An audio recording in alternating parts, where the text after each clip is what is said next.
نحمده ونصلي ونسلم على رسوله الكريم وآله وصحبه الكرام أجمعين ومن تبعهم بإحسان إلى يوم الدين. أما بعد فأعوذ بالله من الشيطان الرجيم. بسم الله الرحمن الرحيم. ثم عفونا عنكم من بعد ذلك لعلكم تشكرون. صدق الله مولانا العظيم وبلغنا رسوله النبي الأمين الكريم ونحن على ذلك لمن الشاهدين والشاكرين والحمد لله رب العالمين.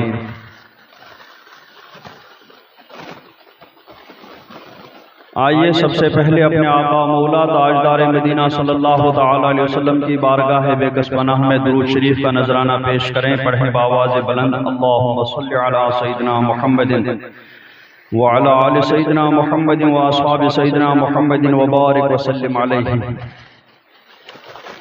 حضرات گرامی، گزشتہ مجلس میں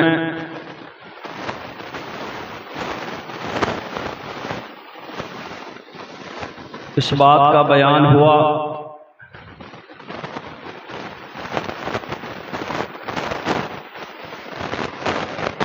کہ فرعون کے ظلم و ستم سے اور پھر سمندر میں ڈوبنے سے نجات حاصل کرنے کے بعد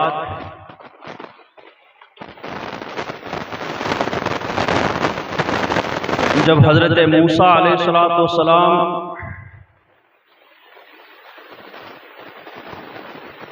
تورات حاصل کرنے کے لیے طور پر تشریف لے گئے تو اسی عرصے میں بنی اسرائیل میں سے اچھی خاصی تعداد نے بچڑے کی پرستش شروع کر دی تھی. پھر حضرت موسیٰ علیہ السلام واپس تشریف لائے اور دیکھا قوم کو کہ وہ اللہ تبارک و تعالیٰ کی عبادت چھوڑ کر کے بچڑے کی پرستش شروع کر چکے ہیں. پھر اللہ رب العزت کی جانب سے انہیں توبہ کا حکم ہوا، اور توبہ یہ تھا کہ جنہوں نے بچڑے کی پرستش نہیں کی وہ ان کو قتل کر دیں گے جنہوں نے بچڑے کی پرستش کی تھی. پھر اس کے بعد اللہ تبارک و تعالی فرماتا ہے ثم عفونا عنکم، کہ پھر اس کے بعد ہم نے تمہیں معافی دی.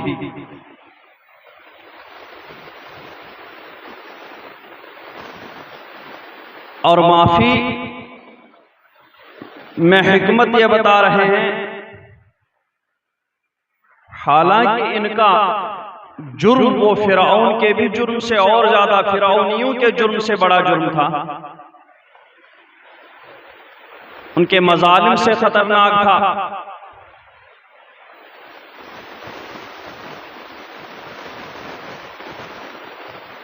ایک جانور کی پرستش شروع کر دی تھی،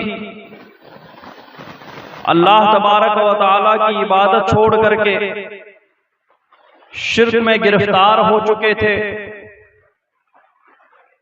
تو ہونا تو یہ چاہیے تھا، یعنی وہ اس بات کے مستحق ہو چکے تھے کہ ان کو نیست و نابود کر دیا جاتا، کیونکہ مرتد ہو گئے تھے اور مرتد کو اس کی سزا قتل ہے. تو ہونا یہ تھا کہ سب کو قتل کر دیا جاتا. لیکن اللہ تبارک و تعالی فرماتا ہے کہ پھر ہم نے تمہیں معافی دی، اور معافی میں حکمت ارشاد فرما رہا ہے کہ لعلکم تشکرون،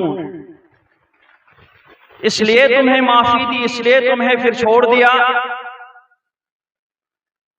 کہ کہیں تم احسان مانو تاکہ تم شکر ادا کرو. علماء کرام فرماتے ہیں کہ اس سے اس بات کی طرف اشارہ ہے کہ ان بنی اسرائیلیوں کے اندر ہدایت کی استعداد ختم نہیں ہوئی تھی۔ جس طریقے سے فرعونیوں کے اندر ہدایت حاصل کرنے کی صلاحیت ختم ہو چکی تھی، وہ استعداد جڑ سے مٹ چکی تھی، اس وجہ سے انہیں سمجھانے کا، انہیں راہ راست پر لانے کا کوئی بھی راستہ نہیں بچا تھا سوائے اس کے کہ ان کو ہلاک و برباد کر دیا جاتا۔ اس لیے ان کو اول سے آخر تک سب کو ہلاک اور برباد کر دیا گیا۔ لیکن بنی اسرائیلیوں کے اندر ابھی وہ استعداد کلی طور پر ختم نہیں ہوئی تھی۔ وہ نہ صحیح تو ان کے پیدا ہونے والے بچے اس ہدایت کو قبول کر لیتے، وہ نہ صحیح تو ان کے بعد آنے والے لوگ اس ہدایت کو قبول کر لیتے، تو ان کے اندر اس ہدایت کی استعداد کچھ باقی تھی، اس وجہ سے انہیں معافی دی گئی۔ اس حکمت کے تحت انہیں معاف کیا گیا اور فرمایا گیا کہ ثم عفونا عنکم من بعد ذلک، کہ اس کے باوجود بھی ہم نے تمہیں معاف کیا لعلکم تشکرون، تاکہ تم شکر ادا کرو، تاکہ تم احسان مانو۔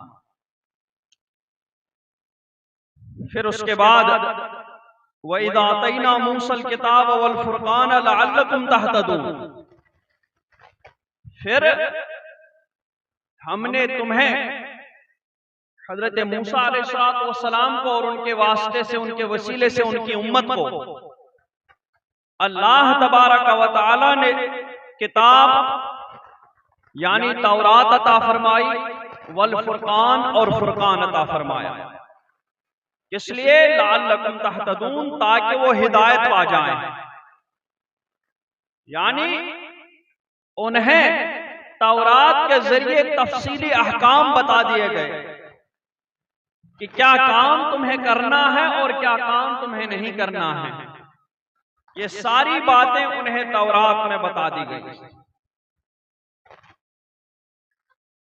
اس لیے اب ان کے پاس اب تورات کے نزول کے بعد کوئی عذر نہیں تھا کسی گناہ کے کرنے کا، کہ ہمیں نہیں پتا تھا کہ یہ گناہ ہے، ہمیں نہیں پتا تھا کہ یہ جرم ہے، کیونکہ تورات میں انہیں سب باتوں کو بتا دیا گیا تھا کہ یہ چیز جائز ہے اور یہ چیز ناجائز ہے، یہ کام جائز ہے اور کام ناجائز ہے۔ والفرقان، تو پھر ہم نے موسیٰ کو کتاب عطا فرمائی اور فرقان عطا فرمایا۔ بعض علماء فرماتے ہیں کہ فرقان سے بھی تورات ہی مراد ہے، کیونکہ اس میں حلال اور حرام کا فرق بتایا گیا ہے، حلال اور حرام چیزیں بتائی گئی ہیں، اس وجہ سے اسے فرقان کہا جاتا ہے۔ لیکن بعض علماء نے فرمایا کہ نہیں، تورات سے مراد، یہ کتاب سے مراد تو تورات ہی ہے، لیکن فرقان سے مراد حضرت موسیٰ علیہ السلام کے روشن معجزات ہیں، جنہوں نے حق اور باطل کے درمیان جنہوں نے فرق کیا۔ تو کتاب اور تورات، کتاب اور فرقان حضرت موسیٰ علیہ السلام کو عطا فرمائے گئے۔ اب اس تورات میں کیا تھا؟ تورات میں علماء فرماتے ہیں ایک تو حلال اور حرام چیزیں تھیں، سب کا بیان تھا، اور دوسرا تورات میں بھی تبیان لکل شیء، یعنی ہر چیز کا روشن بیان موجود تھا۔ جیسے کہ قرآن پاک میں تبیان لکل شیء، ہر چیز کا روشن بیان ہے، اسی طریقے سے علماء فرماتے ہیں کہ تورات میں حلال اور حرام کے تفصیلی احکام بھی موجود تھے اور ہر چیز کا روشن بیان بھی موجود تھا۔ لیکن اس کے بعد یعنی جب حضرت موسیٰ علیہ السلام واپس قوم میں آئے اور وہاں بچڑے کی پرستش میں انہیں مشغول پایا اور پھر وہ تورات کی تختیاں انہوں نے پھینک دی، تو اس وقت تورات میں وہ حلال اور حرام کے تفصیلی احکام تو باقی رکھے گئے، لیکن جو تبیان لکل شیء تھا اس کو اٹھا لیا گیا۔ پھر اس میں تبیان لکل شیء نہیں رہا، صرف تورات میں حلال اور حرام کے تفصیلی احکام باقی رہ گئے۔ لعلکم تہتدون، تورات اور فرقان عطا فرمانے میں کیا حکمت تھی؟ تاکہ تم ہدایت پا جاؤ۔ حضرت موسیٰ علیہ السلام کے روشن معجزات دیکھ کر کے تم حق کو قبول کر لو، اور تورات میں حلال اور حرام کو دیکھ کر کے حلال کو کرو اور حرام سے اپنے آپ کو بچاؤ۔ اب اس توبہ کا تفصیلی بیان خود اللہ تبارک و تعالی ارشاد فرماتا ہے وَإِذْ قَالَ مُوسَىٰ لِقَوْمِهِ، یاد کرو جب موسیٰ نے اپنی قوم سے کہا، جب قوم کو بچڑے کی پرستش کرتے ہوئے دیکھا، بہت غضبناک ہوئے، بہت غصہ دیا، جلال آیا، اور قوم کو بہت جھڑکا۔ قوم حضرت ہارون علیہ السلام کو بھی بہت جھڑکا کہ آپ کے ہوتے ہوئے یہ سب کیسے ہو گیا۔ تو پھر اس کے بعد اب یہ بنی اسرائیلی جنہوں نے بچڑے کی پرستش کی تھی، انہیں اپنی اس بات پر شرمندگی بھی ہو رہی تھی، تو انہوں نے حضرت موسیٰ علیہ السلام کی بارگاہ میں عرض کیا کہ اب یہ تو ہو گیا جو ہونا تھا، اب اس کا کیا علاج ہے، اب اس کے کیا جو ہے بری ہونے کی کیا صورت ہے۔ تو حضرت موسیٰ علیہ السلام کے پاس وحی آئی، فرمایا کہ یا قوم انکم ظلمتم انفسکم باتخاذکم العجل، اے میری قوم تم نے بچڑا بنا کر کے، بچڑے کی پرستش کر کے اپنی جانوں پر ظلم کیا۔ فتوبوا الی باریکم، تو اپنے پیدا کرنے والے کی طرف رجوع لاؤ، توبہ کرو۔ اور توبہ کیسے کرنا ہے؟ فَقْتُلُوا أَنفُسَكُمْ، آپس میں ایک دوسرے کو قتل کرو، یعنی جس نے بچڑے کی پرستش نہیں کی تھی وہ اس کو قتل کرے جس نے بچڑے کی پرستش کی تھی۔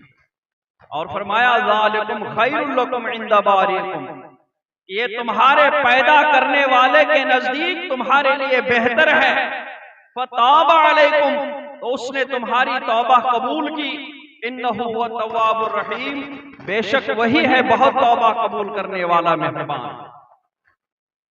پیچھے مختصراً بتا دیا تھا کہ جب انہیں توبہ کا حکم دیا گیا تو انہیں بتا دیا گیا کہ تمہیں بیٹھ کر کے، ہاتھ باندھ کر کے بیٹھنا ہے، پالتی مار کر کے، گھٹنے اٹھا کر کے، اور انہیں ہاتھوں سے باندھ کر کے بیٹھنا ہے، گردن اٹھا کر کے، لیکن نظریں سامنے نہیں اٹھانا ہے جو انہیں قتل کرنے والے ہیں ان لوگوں کی طرف، نظر بھی نہیں اٹھانا ہے۔ اور یہ بھی کہا گیا تھا کہ خبردار کسی بھی طریقے سے اس قتل کرنے والے کو روکنا نہیں، یعنی ہاتھ بھی مت اٹھانا، نظر بھی مت اٹھانا، بالکل اللہ تبارک و تعالیٰ کی بارگاہ میں تم بہت شرمندگی کے ساتھ، تواضع انکساری کے ساتھ سر اپنا پیش کر لینا، تاکہ انہیں تمہارے گردن تمہیں قتل کرنے میں کوئی دقت نہ ہو۔ اور جس نے بھی کسی قسم کا دفاع کرنے کی کوشش کی، اپنے آپ کو اس قتل سے بچانے کی کوشش کی، تو پھر وہ ہلاک و برباد ہوگا، اس کی توبہ قبول نہیں ہوگی۔ اس کی جان بھلے ہی چلی جائے لیکن اس کی توبہ ہرگز قبول نہیں ہوگی۔ اور اس طریقے سے وہ لوگ ایسے ہی بیٹھ گئے، انہوں نے سر جھکائے، سر رکھے کھڑے، گردنیں سامنے کی، لیکن اب جو انہیں قتل کرنے کے لیے سامنے آئے تو اب ان کے ہاتھ نہیں اٹھ رہے تھے، کیونکہ وہ سامنے دیکھ رہے تھے کہ کوئی ان کا بھائی رہتا تھا، کوئی ان کا رشتہ دار تھا، کوئی ان کا بیٹا تھا، کوئی ان کا باپ تھا، کوئی ان کا اور رشتہ دار، کوئی قریبی، کوئی عزیز، جن کی طرف ان کے ہاتھ انہیں قتل کرنے کے لیے نہیں اٹھ رہے تھے۔ انہوں نے پھر آ کر کے حضرت موسیٰ علیہ السلام کی بارگاہ میں عرض کی کہ ہمارے ہاتھ نہیں اٹھ پا رہے ہیں، ہمارے عزیز ہیں وہ۔ تب اللہ تبارک و تعالیٰ نے بدلی بھیجی، اور کوہرے کی طرح وہ بدلی ان کے سامنے آئی، جس کی وجہ سے انہیں ان سامنے والوں کی شکلیں نظر نہیں آ رہی تھی۔ جب شکلیں نظر نہیں آ رہی تھی تو اب ان کے ہاتھ اٹھنے میں بالکل نہیں کپکپاتے تھے، اور انہوں نے اپنے ہاتھ اٹھا کر کے ایک ایک کو قتل کرنا شروع کر دیا۔ جب قتل کرنا شروع کر دیا، قتل ہوتے ہوتے علماء فرماتے ہیں 70,000 لوگوں کو انہوں نے قتل کر دیا، 70,000 لوگوں کو قتل کیا تھا۔ جب حضرت موسیٰ حضرت ہارون علیہ السلام نے یہ دیکھا تو حضرت موسیٰ علیہ السلام کے آنسو آئے، آنسو نکل آئے اور عرض کی پروردگار اگر یہی حال رہا تو آج کے آج ہی میری امت بالکل ہی نیست و نابود ہو جائے گی۔ اس وقت اللہ تبارک و تعالیٰ نے وحی فرمائی کہ اے موسیٰ اب جو لوگ قتل ہوئے وہ شہید ہیں اور جو لوگ باقی بچے ہیں ان لوگوں کے لیے ان کی شہادت ہی کفارہ ہو جائے گی، اور ان کی توبہ، ان کی شہادت سے ان کی بھی توبہ مانی جائے گی، ان کی توبہ قبول کی جائے گی۔ تو اس طریقے سے وہ قاتل، وہ مقتول اور جو باقی بچے سب کو اللہ تبارک و تعالی نے معاف کر دیا، ان کی توبہ بھی قبول فرمائی، اور جو باقی ماندہ بچے ہیں ان کی شہادت کے صدقے میں ان کی بھی توبہ کو قبول فرمائی۔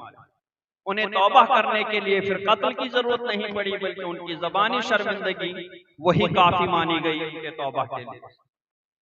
اور اس کے بعد پھر کچھ وقت گزرا، یہ چونکہ مصر سے نکل کر کے دریائے کلزم سے پار ہوئے تھے، اس دریائے کلزم کو آج بحر احمر کہا جاتا ہے، ریڈ سی، جو مصر اور عرب کے درمیان میں ہے۔ ان مصر اور عرب کے درمیان میں ایک جزیرہ نما ہے جس کو عقبہ وادی سینا کہا جاتا ہے، وہ پورا علاقہ وادی سینا کا ہے۔ اس کے ایک طرف یہی بحر احمر ہے، ریڈ سی ہے، اور دوسری طرف بحر عقبہ ہے۔ پھر بحر عقبہ کے بعد عرب کا علاقہ شروع ہو جاتا ہے۔ تو اس بحر عقبہ اور اس بحر احمر کے درمیان جو وادی ہے وہی وادی سینا کہلاتی ہے۔ تو جب مصر سے نکل کر کے حضرت موسیٰ علیہ السلام بنی اسرائیل کو لے کر کے اس بحر کلزم یعنی بحر احمر ریڈ سی کے پار ہو گئے تو پار ہوتے ہی وادی سینا شروع ہو جاتی ہے۔ ادھر جب وہ حضرت شعیب علیہ السلام کے پاس گئے تھے پہلی مرتبہ، تو اسی وادی سینا کو پار کرنے کے بعد عقبہ میں حضرت شعیب علیہ السلام کا علاقہ آ جاتا تھا۔ تو اس وقت وہ بحر کلزم کو پار کر کے وادی سینا کو پار کرنے کے بعد پھر عقبہ میں حضرت شعیب علیہ السلام کے علاقے میں پہنچ گئے تھے، اور وہاں کچھ عرصہ گزار کر کے اپنے اہل و عیال کے ساتھ پھر اسی وادی سینا ہی سے ہوتے ہوئے لوٹے تھے، اور اسی وادی سینا کے کنارے پر یعنی بحر احمر کے کنارے پر کوہ طور پڑتا ہے، اور وہیں وہ وادی مقدس طوا بھی پڑتی ہے۔ تو ادھر ہی سے جب گزر رہے تھے تب اس پیڑ کے اندر سے آواز آئی، اے موسیٰ میں ہی تمہارا رب ہوں۔ تو اس وقت پہلی بار حضرت موسیٰ علیہ السلام نے اللہ رب العزت کی آواز کو سنا، اور اسی وقت انہیں اللہ تبارک و تعالیٰ کی جانب سے رسالت اور نبوت کے مقام سے منصب سے سرفراز فرمایا گیا۔ تو اب جب اس بار فرعون کے ظلم و ستم سے باہر نکل کر کے ڈوبنے سے بچ کر کے پار ہوئے تو وہی وادی سینا میں تھے۔ وادی سینا ہی میں ان لوگوں نے اس جرم کا ارتکاب کیا تھا، یعنی بچڑے کی پرستش کی تھی۔ بچڑے کی پرستش کرنے کے بعد جب انہوں نے توبہ بھی کر لی، توبہ کرنے کے بعد بھی اللہ تبارک و تعالی کی جانب سے حضرت موسیٰ علیہ السلام کو حکم ہوا کہ موسیٰ اپنی قوم میں سے چنیدہ افراد کو اس بچڑے کی پرستش کی عذر خواہی کے لیے تم کوہ طور پر لے کر کے آ جاؤ، میقات پر لے کر کے آ جاؤ، وہاں وہ اپنے اس قوم کی بچڑا پرستی کا عذر پیش کر لیں گے، تب جا کر کے میں ان کے اس عذر کو قبول کر لوں گا۔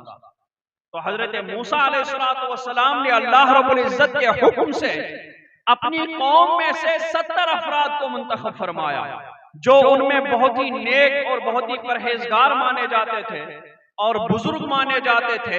ان کو حضرت موسیٰ علیہ السلام نے منتخب فرمایا، اور ان 70 افراد کو لے کر کے کوہ طور کے پاس پہنچے۔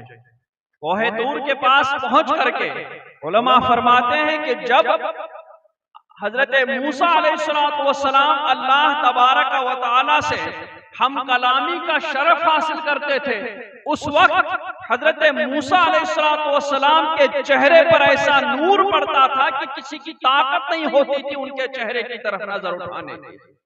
اس لیے پھر وہ پردہ ڈال کر کے چلا کرتے تھے، اپنے چہرے پر وہ پردہ ڈالتے تھے، اور پھر جب وہ کیفیت کم ہو جاتی تھی تب جا کر کے اس پردے کو ہٹاتے تھے۔ تو اس وقت بھی حضرت موسیٰ علیہ السلام جب ان 70 افراد کو لے کر کے کوہ طور پر پہنچے تو وہاں پہنچ کر کے حضرت موسیٰ علیہ السلام اندر گئے، بادل بدلی آئی اور بدلی نے حضرت موسیٰ علیہ السلام کا پردہ فرمایا، اور پھر حضرت موسیٰ نے ان 70 افراد کو بھی بادل ان کے اندر بھیجا، بادل ان کے اندر پہنچایا، بادل ان کے اندر داخل ہونے کے لیے فرمایا۔